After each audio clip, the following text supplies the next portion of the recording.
Hi, I'm Quinn Nguyen at EnerCom's the Oil and Services Conference in San Francisco, California. And joining me now is Dick Miles, CEO and President of Geokinetics. Hi, Dick. Hi. Now, Geokinetics is a seismic service provider for E&P companies in the U.S. and countries all over the world. How many crews and channels are you currently running? We're currently running 22 crews in about 14 different countries. We have 200,000 channels in total. We rent another 16,000 channels because of our current increase in activity in the US, and we've rented some because we've got a special project going on in Australia which has got a lot of environmental concerns, and I'll tell you a bit more about that later. Can you tell us a little about that project now? Okay, well, a lot of Australia has a lot of environmental issues, and you can't use these big vibrators and lay cables out in a lot of the areas. So we have a unit that we call the on-size unit, which is not designed by us, but we've made several improvements, and that mounts on small buggies, can go into areas that the regular vibrators can't go. And so that's working very well for us. And you couple that with the OYO Geospace GSR, which is a standalone unit that doesn't have any cables. And we've got a lot of interest. We've done 2 jobs in Australia, and we're looking to do a lot more there. What makes Geokinetics different from other seismic companies? Well, really it's because we're global. We're not just in the US. We work around the world. We've got a lot of expertise in a lot of countries. We operate in Brazil. We've been in Brazil for 40 years. We've been there consistently since 2001. We have 1,100 employees. They're all Brazilian. So then we go to the Far East. We have a lot of Australians, Indonesians that understand that region. So it's really a fact that we have local expertise. We have a slogan, think global, act local. And when you're working with a company like Petrobras, they're happy that you're dealing with locals, and yet they've got the knowledge as a big worldwide company supporting them from behind. So. And speaking globally, which regions or countries are you seeing increased demand for your services?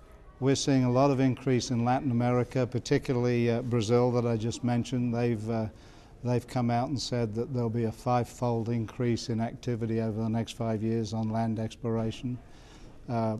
In Mexico, we've got a couple of large crews there, and we expect to get more.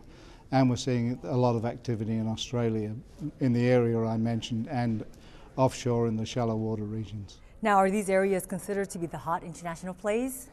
Well, they are for us. There's a lot of activity in the Middle East that takes a huge amount of channels and a lot of capital. And we thought about that region, and we've sort of put it on the back burner, and I'm glad, given the current situation out there, it's probably a good idea. Now, 2010 was a challenging year for many seismic and service companies. How did Geokinetics emerge from the year, and what does 2011 look like for you folks?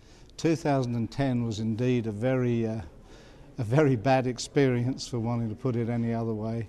We expected to get a lot of work. Our customers kept putting bids out and telling us we were going to be awarded the work, and at the end of the day the jobs just didn't materialize for a lot of reasons, environmental reasons, budget reasons. So that was tough.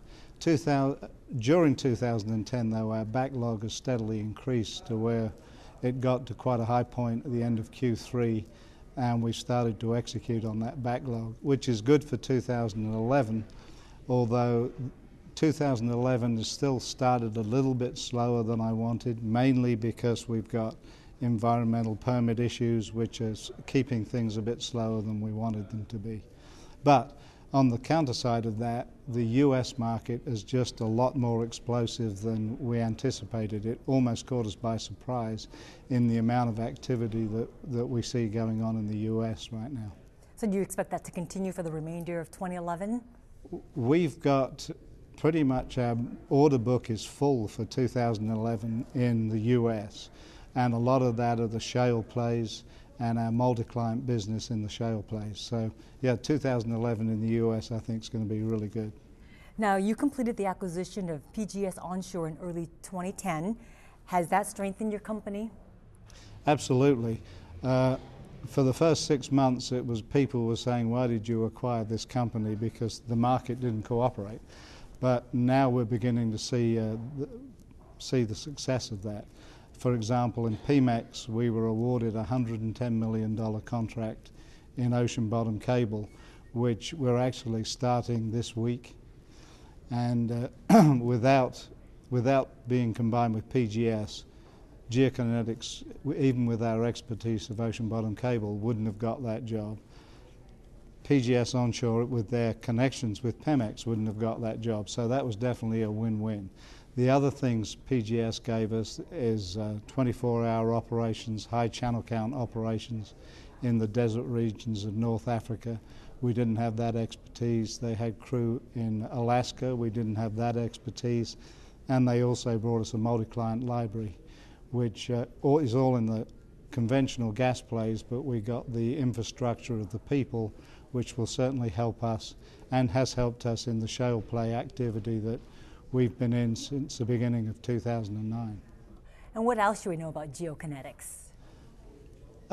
Really, I think we look at ourselves as the best company in the world that can go to the difficult environments. So we work in the mountainous jungle regions of Latin America. We do that very well.